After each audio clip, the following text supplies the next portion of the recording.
अगर की पढ़ी लिखी लड़की होती तो यही कहती, मैं राजपुत्री होकर के दरिद्रों के घर में आई हूँ। नहीं नहीं, द्रौपदी ने उसी समय से पृथ्वी के समान अपनी सास कुंती को, और जाते ही उसने उस कुटिया में झाड़ू जुआरू निकाल करके हाथ पैर धो करके स्नान करके तैयार होकर के पूछा, माता जी क्या आज्ञा? कुंती कहते हैं तुम्हारे पति भिक्षा लाए हैं, सायंकाल का बलिदान करो पहले तो, तुम्हारा अधिकार।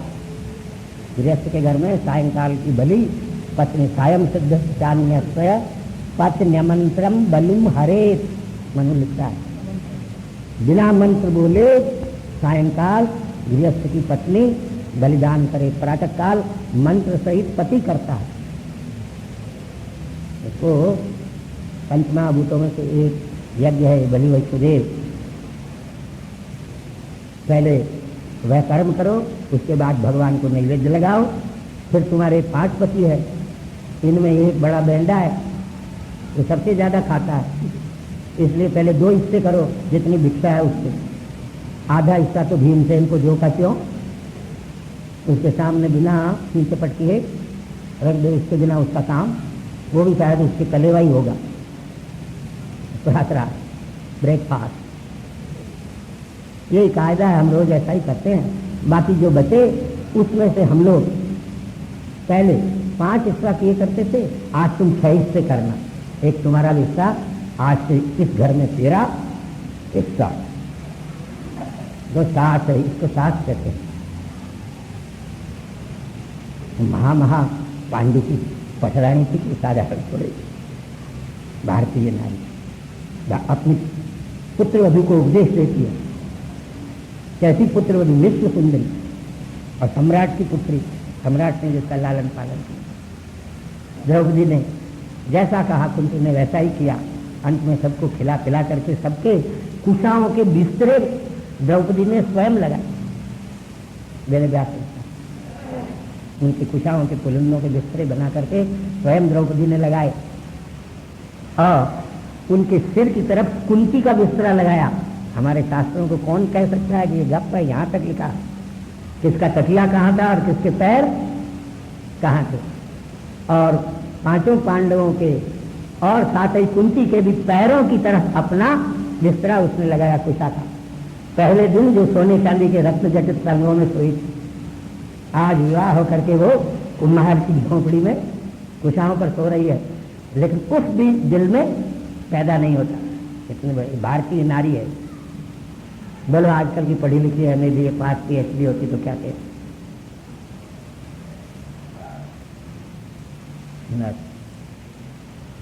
धृष्टद्युम्न बाहर से देख रहा था, सोने पर वो आपस में बातचीत, जैसे ही उनकी बातचीत थोड़ी देर हुई, धृष्टद्युम्न ने अपने बाप से जाकर के कह दिया, मैं इंक्वायरी करके आया हूँ, वो क्षत्रिय के सिवाय और कोई नहीं हो सकते हैं, और जिसने लक्ष्यभेद किया वो अर्जुन ही हो सकता है। भगवान ने तुम्हारे कार्य सिद्ध किए, मेरा ऐसा अनुमान है। मैं फुल इंक्वायरी करके आया हूँ। उनके पीछे पीछे उनकी झोपड़ी के बाहर दीवार के लग करके कान लगा के खड़ा रहा, उनकी सारी चेष्टाएं देखी। किसी उच्च कुल के क्षत्रिय। और फिर जब मैंने उनको सोचते हुए देखा और उनका विनय, उनका सौम्य, ये सब अद्भुत देखे, वो निश्चित पांड्य, और वो उनकी माँ है कुंती। तुम्हारी पुत्री एक सरोवर से दूसरे सरोवर में गई, कमलिनी की तरफ। पिताजी चिंता मत करो। अरे उन्होंने कहा, मैं तो सोच रहा था कहाँ कुएं में मेरी लड़की गिरी, किसी दरिद्र के यहाँ, ब्राह्मण के यहाँ, अमुक के यहाँ। अरे कहीं सूद लिया, वैश्य के यहाँ तो मेरी लड़की नहीं चली गई, मेरे कुल के दाग लग जाए। मैंने कहा नहीं पिताजी, वो शुद्ध क्षत्रिय हैं और वो अर्जुन ही है जिसने लक्ष्य वेद किया, आप निश्चित।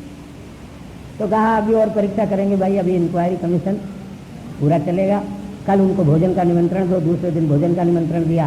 पांडव लोग भोजन कर, ड्योढ़ियों में ब्राह्मण क्षत्रिय वैश्य शूद्र अंत्यज, इनके योग्य सारे सामान लगा दिए रास्ते में। रास्ते में आकर के जिस चीज पर नजर डालेंगे देखेंगे जात का पता लग जाएगा। पहली जोड़ी में ब्राह्मणों के लायक ग्रंथ और पूजा पाठ के सामान, यज्ञ पात्र, ये सब। दूसरे में शस्त्रास्त्र, तीसरे में व्यापार सामग्री, चौथे में इंडस्ट्री। पांडवों ने कहीं नजर नहीं डाली, शस्त्रास्त्रों को एक एक को उठा करके ये अमुक अस्त्र है, ये अमुक शस्त्र है, इसका ये बल है, ये बल है। द्रुपद ने कहा क्षत्रिय है। गए, भोजन इत्यादि कराया, उस बैठ के बातचीत करने लगे। द्रुपद ने पूछा आप कौन हैं, कृपा करके बताओ, सच बताना, राजाओं के सामने झूठ नहीं बोलना चाहिए, हम राजा हैं। उन्होंने कहा राजन, तुम्हारे कार्य सब भगवान ने सफल किए, हम पांडव हैं और तुम चाहते थे अर्जुन ने ही लक्ष्य भेद किया। बड़ा प्रसन्न हुआ, बांसों उछल गया और कह दिया कि कल भगदैवत के नक्षत्र है फाल्गुनी, उसमें विवाह। तब धर्मराज युधिष्ठिर ने कहा भाई ऐसे अर्जुन का ब्याह नहीं हो सकता है, धर्मशास्त्र कहता है पहले बड़े भाई का ब्याह होना चाहिए फिर छोटे भाई का। मैं अभी कुंवारा हूं, अर्जुन ब्याह नहीं करेगा, पाप लिखा है। और दोनों नहीं, तीनों नरक में जाते हैं। परिवेत्ता परिवित्तिश्च ययाच परिविद्यते त्रयस्ते नरकम। हाँ, बड़ा भाई संन्यास ले ले, पागल हो जाए, पतित हो जाए या आज्ञा दे, तो छोटा भाई बड़े भाई के पहले वरण ले, इसमें विवाह कर ले, इसमें दोष नहीं है, बड़े भाई की आज्ञा लेकर के कर सकता है। युधिष्ठिर ने कहा हमारा ब्याह नहीं हुआ। तुरंत द्रुपद ने कहा तो मुझे कोई आपत्ति नहीं है महाराज, आप सबको मैं एक समझता हूँ, आपके साथ हो जाए ब्याह। युधिष्ठिर ने कहा मेरे साथ ही नहीं भाई, पांचों के साथ होगा। द्रुपद ने कहा ये कभी नहीं हो सकता, ये उल्टी गंगा बहाते हो, धर्मराज होकर के अधर्म की बात करते हो। एक पुरुष के अनेक पत्नियां होती है, एक स्त्री के अनेक पति नहीं हो सकते, ये अधर्म है। धर्मराज युधिष्ठिर ने कहा नहीं, ये धर्म है, माता की आज्ञा धर्म होती है। माता ने कह दिया पांचों बांट करके खाओ, भिक्षा हो। तो हम ये रत्न है, इस रत्न को हम, इसका भोग हम बांट करके करेंगे, पांचों के साथ जाओ। राजा ने कहा ऐसा कभी नहीं हुआ। युधिष्ठिर ने अपनी माता और धर्मराज युधिष्ठिर, ये तीन मेंबरों का कमीशन, कि धर्म है या अधर्म है, ये देखो ऐसे ही कह देते हैं द्रौपदी का पांचों के साथ ब्याह कैसे होगा, ऐसा नहीं, तलवार की धार पर हुआ है। इसीलिए हम ये कथा कह रहे हैं, बहुत भ्रम है लोगों को, यह सनातन धर्म है, इसकी और कोई अंगुली उठा करके नहीं देख सकता, इसकी तीली को कोई हिला सकता नहीं है। इतनी बात हो रही है। हुआ, सबने विचार किया, कहा तुम जिसको चाहो उसको कॉस्ट भी कर सकते हो। तो उन्होंने कहा यहाँ जितने हैं उनमें तो सबकी लाग है, यूनानी मत भी होना चाहिए। हम कहीं निर्णय कर लें और जिनको मानना है वो नहीं माने। अर्जुन है, भीमसेन है, नकुल है, सहदेव है, इसलिए सबको ले लिया। बड़ा विवाद हुआ, आपस में कोई निर्णय नहीं हुआ। पांचों के साथ विवाह हो या न हो, कमीशन भी ये निर्णय नहीं कर सका। तब महर्षि वेदव्यास उसी समय आकाश मार्ग से वहां आके प्रकट हुए और उन्होंने कहा क्या बात है। द्रुपद ने कहा महाराज ये अधर्म कर रहे हैं, धर्मराज क्या अधर्म कर रहे हैं, कैसे हो सकता है। कि धर्मराज ने उदाहरण दिए, अपवाद के रूप में ऐसा हुआ है, वार्षिक कन्या का प्रचेताओं के साथ हुआ, और कई उदाहरण भी दे दिए। इसलिए और माता की आज्ञा है, माता की आज्ञा पालन करना धर्म है, ये धर्मराज का मत। धृष्टद्युम्न ने अपना अलग मत दे दिया कि मेरी तो कुछ समझ में नहीं आया। कुंती ने रिपोर्ट में अपनी सम्मति लिखी कि मैं और कुछ नहीं जानती, मुझे झूठ बोलने का पाप नहीं लगना चाहिए, मेरे मुझ से तुम पांचों बात करके खा लो, ये बात सच्ची, ये झूठी नहीं होनी चाहिए। इसके सिवाय में कुछ ब्याह हो ना हो इससे मुझे पंचायत नहीं, मुझे झूठ बोलने का पाप नहीं लगना चाहिए। ये उसने स्पष्ट कहा। वेदव्यास आए, सबने अपना मत सुनाया। तब उन्होंने द्रुपद ने और धृष्टद्युम्न ने स्पष्ट कहा ये अधर्म है, हम कभी भी इस विवाह को स्वीकार। महाभारत के अक्षर हम आपसे कह रहे हैं और बहुत जल्दी कह रहे हैं दैनिक कथा, इसलिए कि द्रौपदी के संबंध में कितना लोग ये कहते हैं, हिंदुओं में पहले एक स्त्री के अनेक पति होने की प्रथा जायज थी, लेकिन ब्राह्मण क्षत्रिय वैश्य में ये द्विजाति में ये प्रथा कभी नहीं होती, कभी नहीं। ये अपवाद स्वरूप यहाँ पर आया तो राजा द्रुपद नहीं माना, तो द्रुपद का हाथ पकड़ा वेदव्यास और कमीशन की बैठक से उसको उठा करके अकेले ले चले। बहुत दूर जा करके सुमेरु पर्वत की कंदरा में गंगा नदी बह रही थी। गंगा नदी के बीच में एक सुवर्ण का कमल खोज करते करते उन्होंने कहा, द्रुपद चलो, ये कहाँ से आ रहा है? जाकर के देखा, कैलाश से गंगा आ रही है। वहां जाकर के देखा, मूल में एक स्त्री खड़ी हुई है, वो रो रही है, उसके आंसू ही सोने के कमल बनके गंगा के बीच में बह रहे हैं। ध्यान देकर के सुनो, ये आपके पूर्वजों की कथा है। बह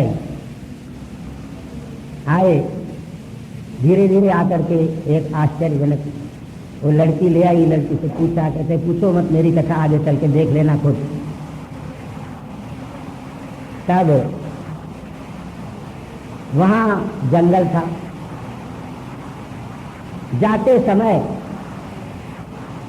ये भी जा रहे थे, द्रुपद और महर्षि वेदव्यास। उधर से इंद्र आया, वो लड़की आ रही थी वहां से निकल करके भगवान शंकर की सेवा में। शंकर उस समय भगवती पार्वती के साथ अपने वन में बहुत जगह आगे, आप पूरे आगे आइए।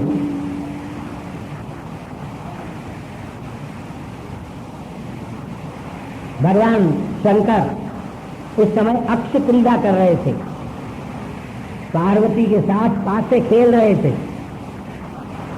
इंद्र जो उस लड़की के साथ साथ आया, उसने कहा, ये कैसा ब्रह्मचारी है, बाबा है, देवताओं का भी देवता है, जो निर्लज्ज होकर के इस प्रकार दिन में स्त्री के साथ रमण करता है।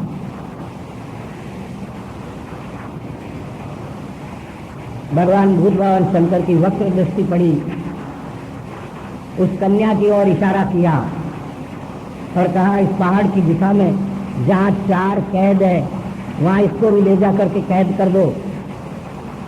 ये इंद्र पद के अभिमान में आ गया है, इसका अभिमान दूर करने के लिए इसको भी इसके पहले के 4 इंद्रों की तरह पृथ्वी लोक में जाकर के मनुष्य जाति में पैदा होना है, बंद कर दो। वेदव्यास के साथ द्रुपद ये सब लीला देख रहे थे। उन्होंने देखा कि वो 4 जो गुफा में बंद किए थे और 5वां बंद किया जा रहा था, वो 5 पांडवों की शक्ल से मिलते हुए, और ये जो लड़की थी जिसके रोने से आंसू सुवर्ण के कमल बन के गंगा में बह रहे थे, वो लक्ष्मी उनकी पत्नी, उसके द्वारा ही गिरफ्तार करवा करके ये 5 के 5 पृथ्वी पर जाएंगे, मनुष्य जाति में पैदा होंगे और इन 5 की ये पत्नी बनेगी। पहले से 5 जन्म में इन 5 इंद्रों की ये पत्नी थी। अब ये हमारा अपराध करने के कारण मनुष्य जाति में पृथ्वी पर जाकर के उत्पन्न होंगे, देवताओं के अंश से उनकी कृपा से उत्पन्न होंगे और वहां ये इन 5 की पत्नी बनेगी। ये द्रुपद ने देखा, आश्चर्य से चकित होकर के और भगवान वेदव्यास के चरणों में गिर पड़ा और कहा, महाराज मुझे कोई आपत्ति नहीं है, अब मैं 5 के साथ विवाह कर दूंगा। जो भगवान वेदव्यास ने कहा, और सुनो, पूर्व जन्म में एक ब्राह्मण की कन्या थी, कहानियां सुनावे आज आप। उसको अपने कोई अनुरूप वर नहीं मिल रहा था, बड़ी दिव्य कहानियां है ये। उसने भगवान भूत भावन शंकर की आराधना की अपने योग्य पति को प्राप्त करने के लिए। भगवान शंकर प्रसन्न हो गए और प्रसन्न होने पर भगवान ने कहा वर्तमान, तो उस लड़की के मुंह से जल्दी में पतिम देही पतिम देही पतिम देही पतिम देही पतिम देही ये 5 बार निकल गया। भगवान शंकर ने कहा तेरे 5 पति होंगे। अरे महाराज मैं तो एक चाहती हूँ, तो तूने 5 बार क्यों कहा? जा इस जन्म में नहीं अगले जन्म में जब तू मनुष्य योनि में जाएगी तब तेरे, तो एक जन्म का नहीं, यहाँ पत्नी का संबंध जन्म जन्मांतर का होता है इन कथाओं से। पतिव्रता पत्नी दूसरे जन्म में भी वो चाहे जिस योनि में जाए उसी को जाकर के प्राप्त करती है, दूसरे को नहीं। ये इस लोक का मात्र का संबंध नहीं है, इसलिए ये सब कथाएं। इसके बाद अब हम जब कहने ही लग गए तो फिर श्लोक वार्षिक तंत्र वार्षिक तक जाएंगे।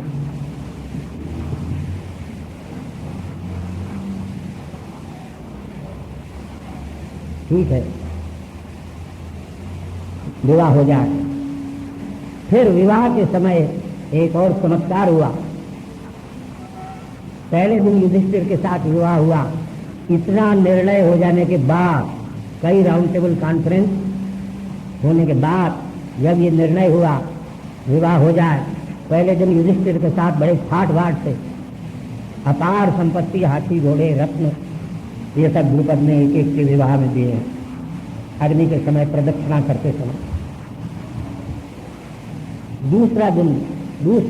दूसरे दिन फिर द्रौपदी कन्या हो गई। कन्या का मतलब है, ज्यादा व्याख्या नहीं करें, अक्षत योनित्व रूप कन्यात्व, अंग्रेजी में जिसके लिए शब्द वर्जिन, मिस नहीं, मिस तो डिसमिस करेगी किसी दिन, खुद मिस हो जाएगी।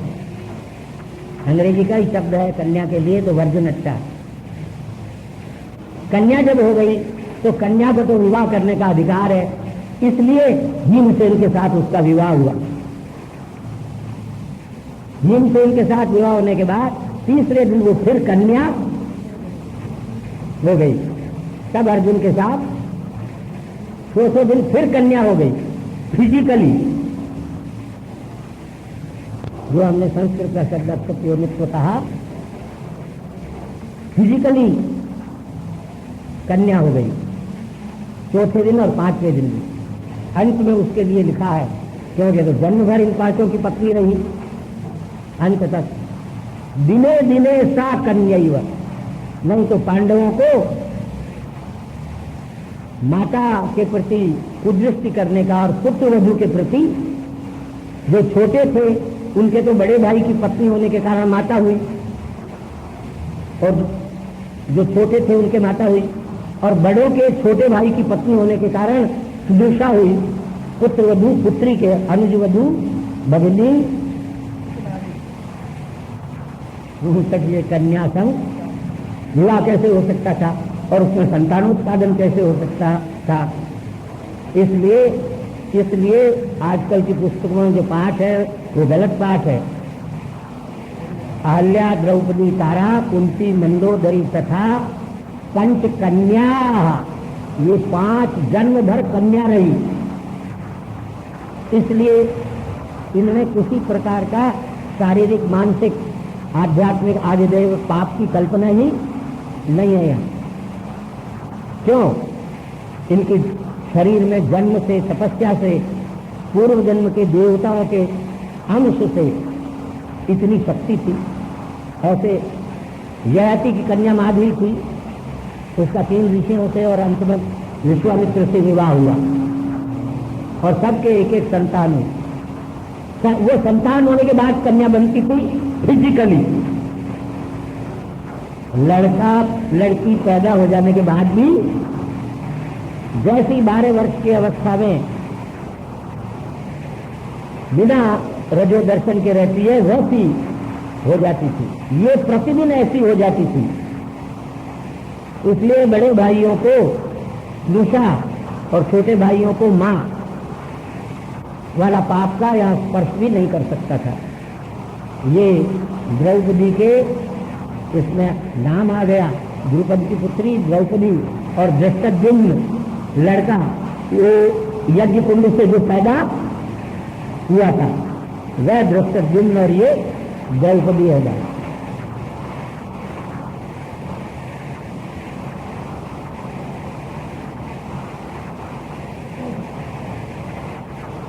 सुखदेव जी महाराज कहते हैं देवदास से मित्रायु, मित्रायु के च्यवन, सुदास, सहदेव, सोमकी, ये 4 पुत्र हुए।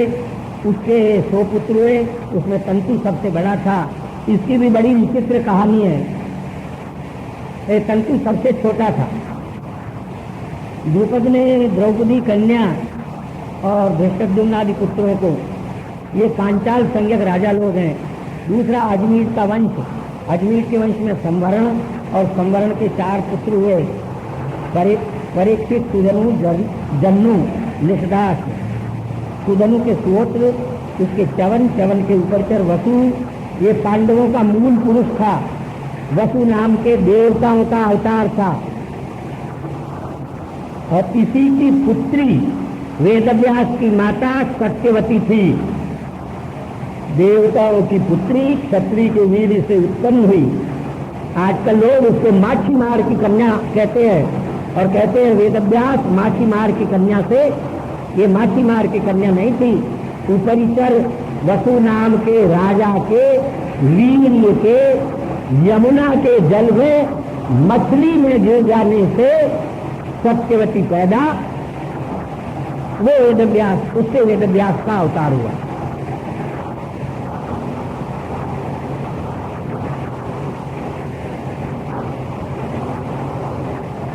बृहद्रथ के कुशाक, कुशाक के ऋषभ, उसके पुष्पवान, पुष्पवान के सत्येत, सत्येत के जहू, बृहद्रथ इत्यादि। और दूसरी एक उसकी पत्नी थी। उस पत्नी के पेट से, ध्यान देकर सुनो और नजदीक आ जाओ, है जगह।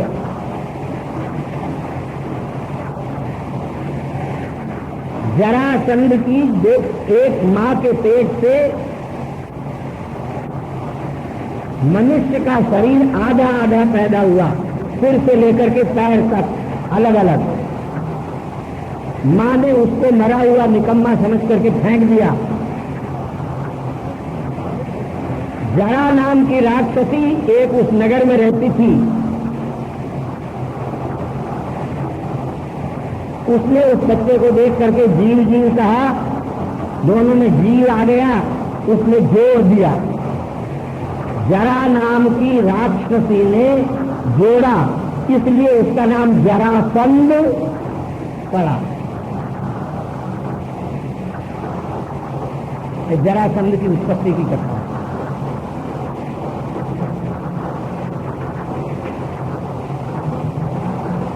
अब तप्ती के संवरण, संवरण के च्यवन, चिति, उपचर, वसु, बृहद्रथ, कुशाम, मत्स्य, प्रत्यग्र, ये सब 13 देश के राजा हुए। उनके कुशाग्र, कुशाग्र के ऋषभ, ऋषभ के पुष्पवान, पुष्पवान के सत्यजित, सत्यजित के बृहद्रथ, बृहद्रथ की भार्या में 2 टुकड़े पैदा हुए। उसको जरा नाम की राक्षसी ने जोड़ा। जरासंध का सहदेव, सहदेव का सोमाती, सोमाती का सुतस्रवा, कुरुपुत्र परीक्षित, उसके कोई पुत्र नहीं हुआ। जन्म के सुरत, सुरत के विदुरथ, विदुरथ के सार्वभौम, सार्वभौम के जयसेन, जयसेन के राधिक, राधिक के अयुत, अयुत के क्रोधन, क्रोधन के देवातिथि, देवातिथि के ऋष्य, ऋष्य के दिलीप, दिलीप के प्रतीप, प्रतीप के 3 पुत्र हुए। पांडवों के वंश का मूल देखो, शंतनु, बाली और देवापी। उनमें से शंतनु ऐसा राजा हुआ जो अपने हाथ से किसी बीमार को और बूढ़े को स्पर्श कर लेता था तो तुरंत वह बीमारी दूर कर स्वस्थ हो जाता था और बूढ़ा भी जवान हो जाता। शंबन कल्याण कारक बन गई है तनु मन शरीर, इसलिए उस ऐसे राजा थे। डॉक्टर की कैप्सूल की टैबलेट की जरूरत, राजा ने जाके हाथ लगाया और विसूति का हैजा दूर हो गया, ब्लड प्रेशर दूर हो गया, हार्ट अटैक हाथ लगाते। ये भारतवर्ष की विद्या थी। इसका नाम शंतनु इसलिए पड़ा। भीष्म पितामह के पिता थे।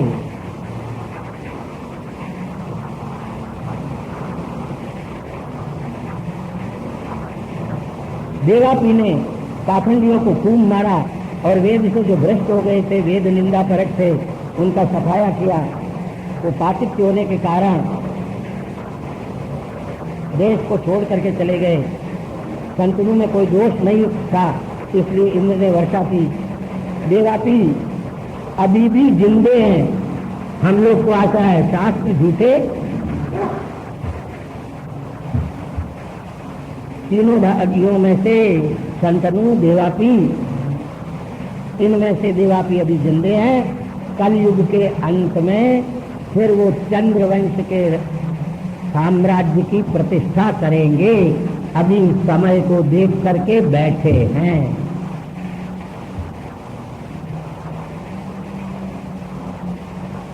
कलयुग में सोमवंश की स्थापना करेंगे।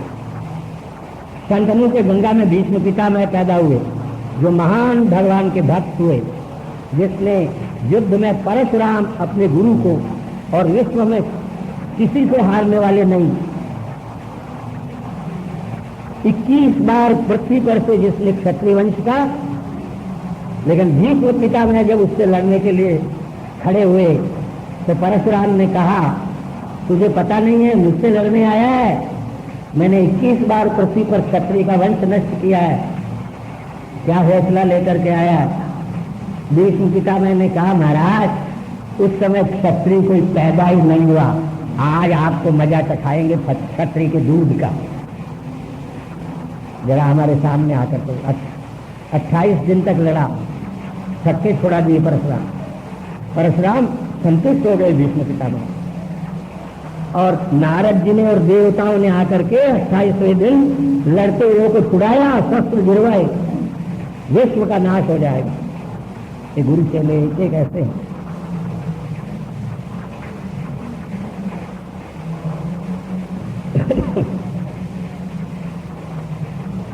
उसी में सत्यवती में वेदव्यास जी महाराज प्रकट हुए भगवान के अवतार के रूप में।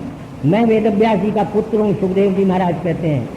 पैलादी वेदव्यास के पायु, सुमंतु, जैमिनी, ये सब वेदव्यास के शिष्य थे। मेरे साथ इतना प्रेम था कि उन सब शिष्यों को छोड़ करके और मुझे ये श्रीमद् भागवत रूपी भगवान का पवित्र चरित्र पढ़ाया।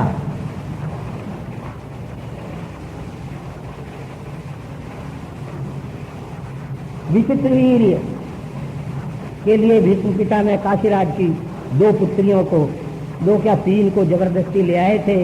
एक ने कहा मैं सऊ से विवाह करूंगी, तो चली जा। उन्होंने कहा करेगी तो उसने स्वीकार नहीं किया, वापस लौट आई। भीष्म पितामह ने कहा अब तू बंद की है, वेश्या के समान है, मैं अपने पुत्र को तुझको नहीं ब्याऊंगा, बाकी तेरी 2 छोटी बहनों को ब्याह दूंगा। वही शिखंडी के रूप में द्रुपद से पैदा होकर के भीष्म पितामह को मारने के लिए अर्जुन के आगे खड़ा होता था। यही कन्या द्रुपद। भीष्म जबरदस्ती सारे विश्व के राजाओं को अकेला भीष्म पितामह जीत करके काशीराज की 3 कन्याओं को हरण करके, कोई सामना करने को किया सामना, लेकिन सब परास्त हो गए। विवाह 2 के साथ ब्याह कर लिया।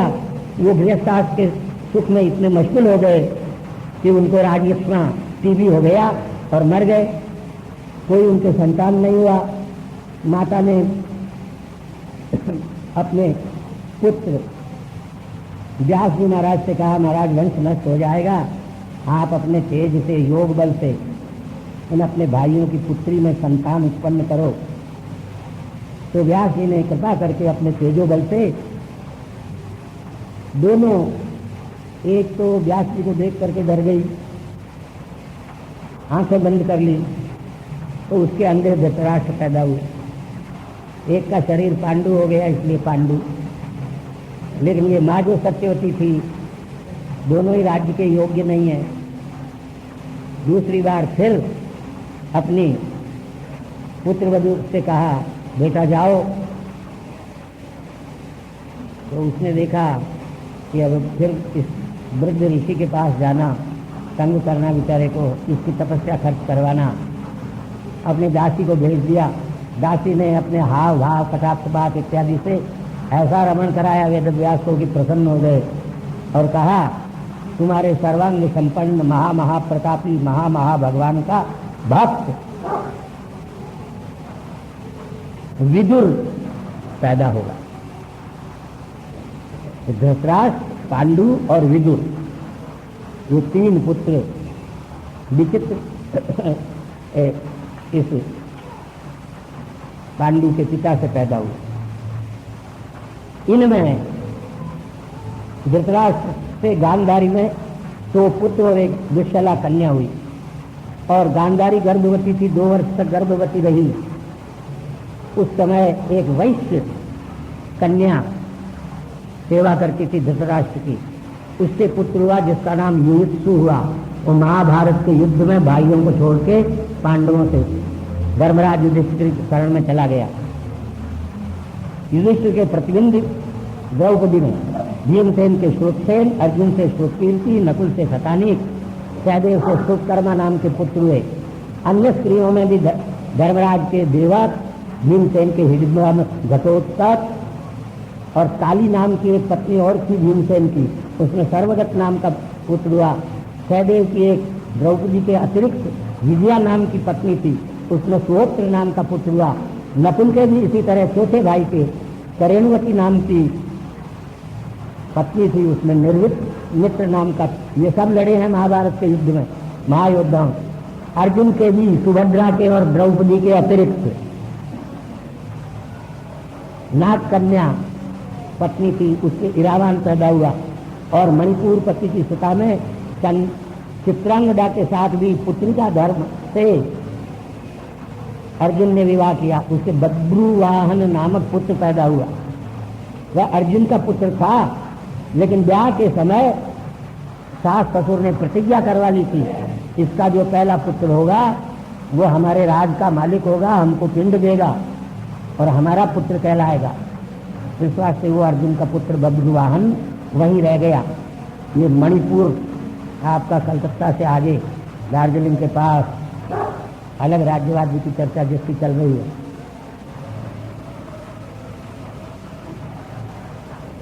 और सुभद्रा में तो सुखदेव जी महाराज कहते हैं, राजन परीक्षित तुम्हारे पूज्यपाद पिताश्री अभिमन्यु पैदा हुए,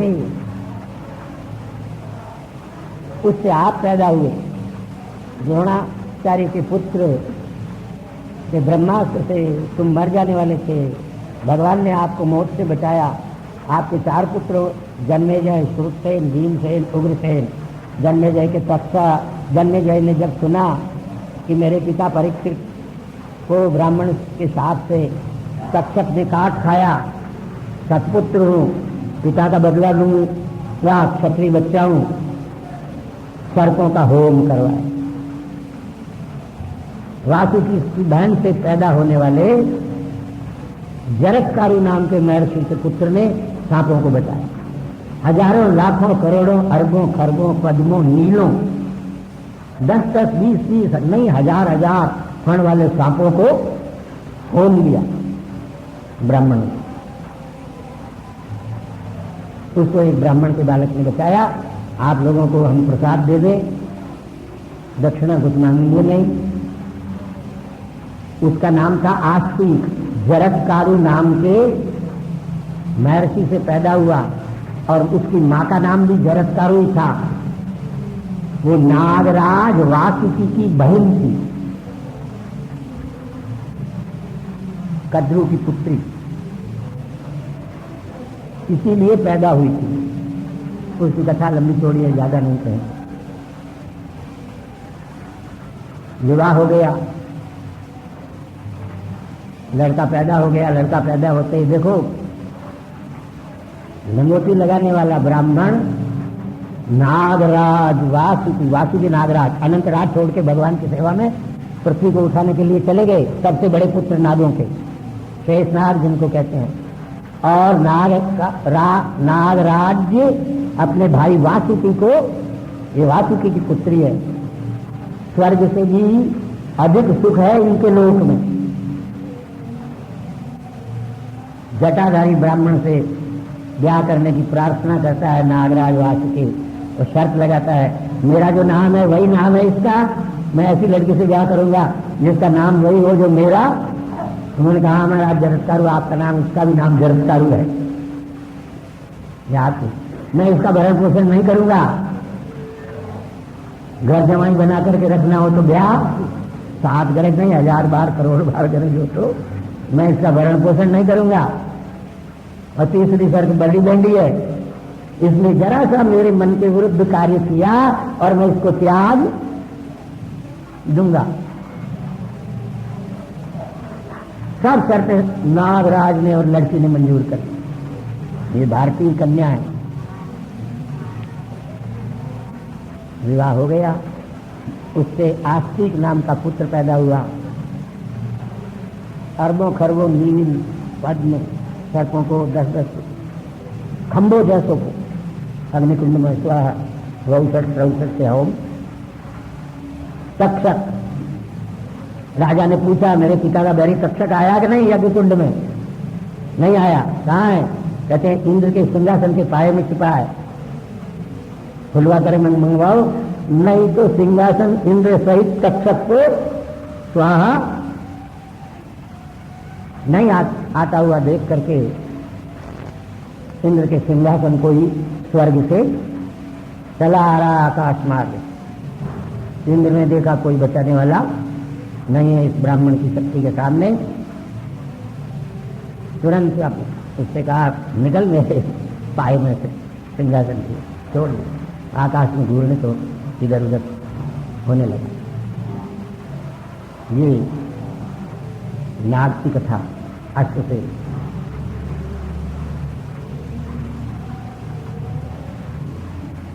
ये जन्म, ये पिता का बदला इस तरह से लिया जाता है। फिर वो जो आस्तिक नाम का पुत्र था उसको देखा, वो भी वामन भगवान की तरह यज्ञशाला में चला गया। राजा बड़ा प्रसन्न हुआ उसको देख करके, उसको कहा वरदान देंगे भैया इस ब्राह्मण को, हमारा यज्ञ पूरा हुआ, याचक आया है, जो मांगो सो दूंगा।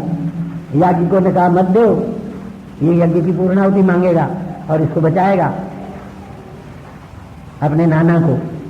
ये तक्षक नाग और सारे नागों को बचा लेगा। अभी इसकी शक्ति के सामने हमारी शक्ति, एक ब्राह्मण का बालक है, एक ब्राह्मण का बालक। कौन सा atom bomb, hydrogen bomb, top tank, machine gun, Sten gun, brain gun, कुछ काम नहीं कर सकती सबके सामने। इंद्र का आसन यज्ञ कुंड में आ रहा है। ब्राह्मण ने कहा बस खबरदार। इंद्र का आसन आकाश में खड़ा हो गया। तो अजय ने कहा मैंने वरदान की प्रतिज्ञा की है। बड़ा शास्त्रार्थ हुआ। कहते हैं बस वर यही दो कि ये यज्ञ बंद करो, ये हिंसा है। एक सांप ने तुम्हारे पिता को मारा, तुमने हजारों लाखों करोड़ों अरबों खरबों नील पद्म सर्पों की हत्या कर दी, ये अनुचित है, ऐसा नहीं करना चाहिए। ये जन्मेजय राजा है, परीक्षित के जिसने भागवत सुनी उनका पुत्र है, जिसने बदला लिया था तक्षक।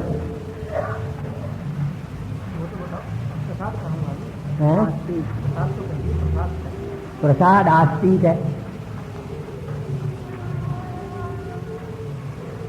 कहने से राजा ने कहा वर मांग। कहते हैं वर मांगता हूं, जो मेरा नाम ले वो सांपों की कहानी करते करते भी सोए तो उसको सांप नहीं दिखे।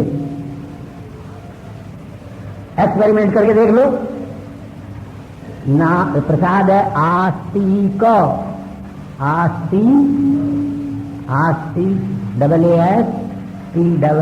या II के अंग्रेजी में आस्तिका लिखेंगे, ये कर देंगे तो आस्तिक। इतना ही नहीं, सांप दौड़ करके काटने के लिए चला आ रहा हो, जो 3 बार मेरा नाम ले सांप लौट जाए, अगर सांप न लौटे तो चक्कर खा करके गिर के खत्म हो जाए। आप लोग जिसकी इच्छा हो करके देख लो। हमारे सामने तो कई किस्से प्रत्यक्ष आ चुके। हमारे ही कमरे में आया था और अलग जी ने आस्तिक कहा, बलिया में और कई जगह। लोगों ने यह भी देखा सर्प नहीं लौटा तो चक्कर खा करके मर। आस्तिक वचनम श्रुत्वा यत् सर्पो निवर्तते सतता भिद्यते मूर्धनि सिंसपा वृक्ष को, उसकी फणा फट जाएगी और मर जाएगी। ये वरदान मांगा आस्तिक। ये है भाई, लाखों करोड़ों अरबों खरबों संसार का कोई डॉक्टर MBBS MDF RCS ये इलाज नहीं कर सकता। ये सनातन धर्म 3 अक्षर का इलाज आस्ती, बड़ी सी है, आस्तिक वाली सी नहीं है। आस्तिक स्मरण करके सो, दुस्वप्न नहीं आएंगे। कितने ही लोगों ने हमसे कहा महाराज हमको खराब स्वप्न आते हैं, नींद नहीं आती है। हमने कहा 5 आदमियों का स्मरण करो, अगस्त्य माधवस्यैव मुचकुंदो महाबला कपिलो मुनि रास्ती का। चाहे जो प्रयोग करके देख लो। हम कहते हैं ऐश्वर्य सनातन धर्म के चमत्कार, पूछते चोटी रखने से क्या होता है और जनेऊ पहनने से क्या होता है, संध्या करने से, हम करके देख लो। रात्रि में सोते समय जिसको स्वप्न अब जाना है, इस वास्ते प्रसाद डालना शुरू करना चाहिए। कितने काम की चीज है। और प्रसंग वैसा नहीं, एक और दे दे, दे देते। रात को अपने घर की कुंडी बंद करते समय कफल कफल कफल 3 बार तो आपके घर में चोर नहीं घुस सकेगा। घुसेगा तो अंधा होकर जाएगा, उसको कुछ भी नहीं मिलेगा। कफल कफल कफल। लेकिन ये ध्यान रखना, आपके कुंडी बंद करने के बाद दूसरा खोल के बंद करें, वो भी कफल कफल। तो कुल भी खोलने पर पहले के कहे हुए का फल समाप्त हो जाएगा। ये दूसरा प्रसाद है। आस्तिक की कथा हमने कह दी। क्यों जन्मे जय ने सर्पों को मारा था।